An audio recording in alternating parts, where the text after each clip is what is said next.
Following his betrothal, the prince and his princess lived at the palace for nearly 10 tranquil years. During that time, however, the prince had deeply contemplated the nature of life, and now the moment for him to leave home in search of the path was near at hand. One day, in the music being performed at the palace, he heard the following verses. The music performed by beautiful maidens leads men astray with lust, but the strength of a man free of defilements will enable him to listen to the music as being the words of the Dharma. O Arhat, recall those bygone days in which you observed the suffering masses and vowing to save them accumulated virtues for their sake.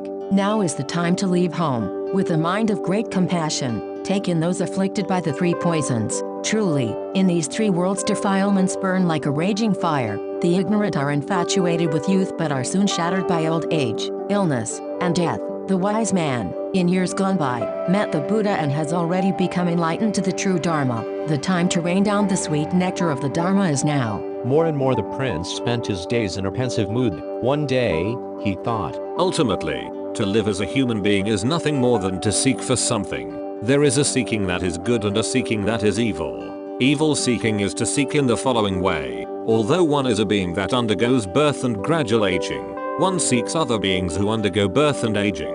Although one has a body that falls prey to illness, withers and dies, sinks into depression, and is stained by defilement, one seeks others who suffer the same. What are some of the things that undergo birth?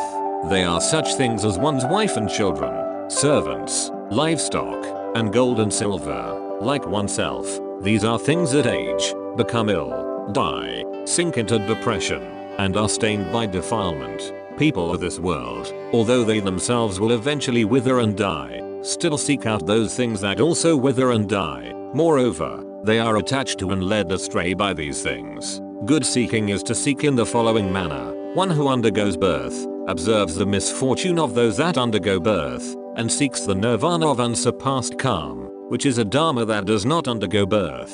Or, one who ages, becomes ill, dies, sinks into depression, and is stained by defilements, observes the misfortune of those who suffer the same, and seeks the nirvana of unsurpassed calm, which does not age, become ill, sink into depression, or become stained by defilement. When I reflect on myself, I too am one of those who seek things that are unworthy. How foolish! From now on, I must seek those things that are freed from depression and defilement.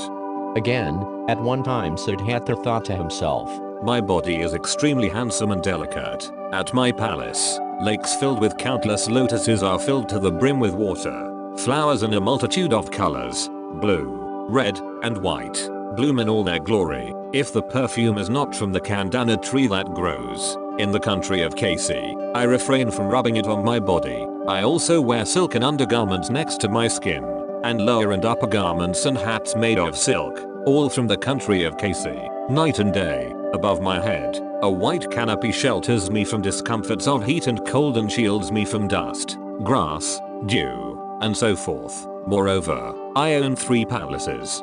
During the 4 months of the rainy season, I seclude myself in the rain palace, and, surrounded by maidens, I never come down from the palace, which is filled with the pleasures of song, dance, and wine. The servants of other houses are served meals of unhulled rice or sour-tasting gruel, but in my house, even to servants, clean white rice is served. I live in the midst of such opulence, blessed with a splendid body. However, what is all this for me when I am attempting to awaken? The people of the world are beings who will eventually age. They are vessels that will become ill. They are beings who will, of their own nature, wither and die. Yet, seeing the aged, the sick, and the dead, they view them with distaste. I must not behave like this. Right now, I shall abandon the pride of youth, health, and life.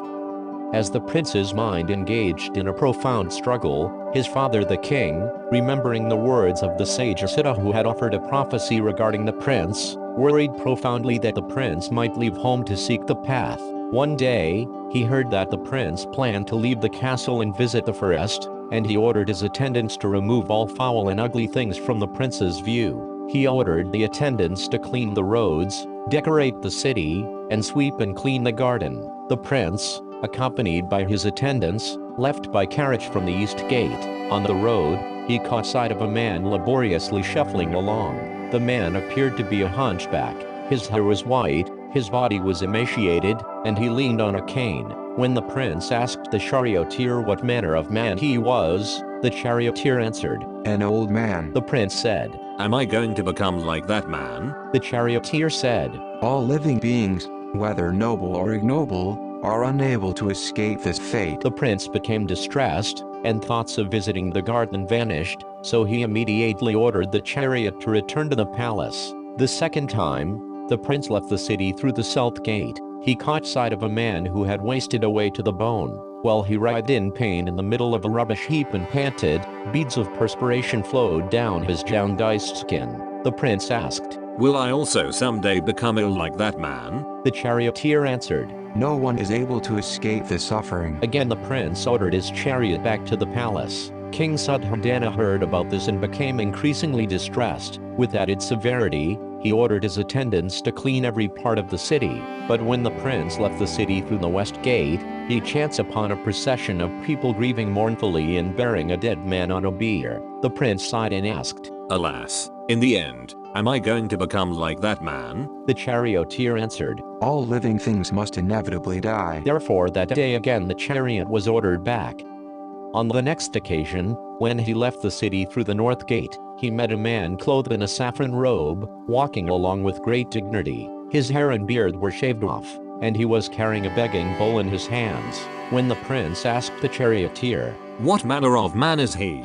A mendicant who seeks the path. The prince stepped off the chariot, bowed to the man, and said, What kind of benefits are there for the mendicant? The man answered, Observing the transiency of this world, old age, illness, and death, I seek to liberate myself, and abandoning all my relatives, I practice the path now in tranquil surroundings, guided by the true Dharma. I now restrain my 5 sensory organs, and with great compassion I protectively guard all peer play without being stained by the defilements of this world. These are the benefits of the mendicant. Hearing these words, the prince firmly made up his mind, and thought inwardly, There is nothing in this world that surpasses this. I must also leave home and study the path. He then bowed reverently to the mendicant, stepped onto the chariot, entered the forest, and spent the entire day in a variety of playful activities. As dusk approached, he bathed in a lake hidden in the forest. Then he had his attendants fetch his best finery, and he dressed himself.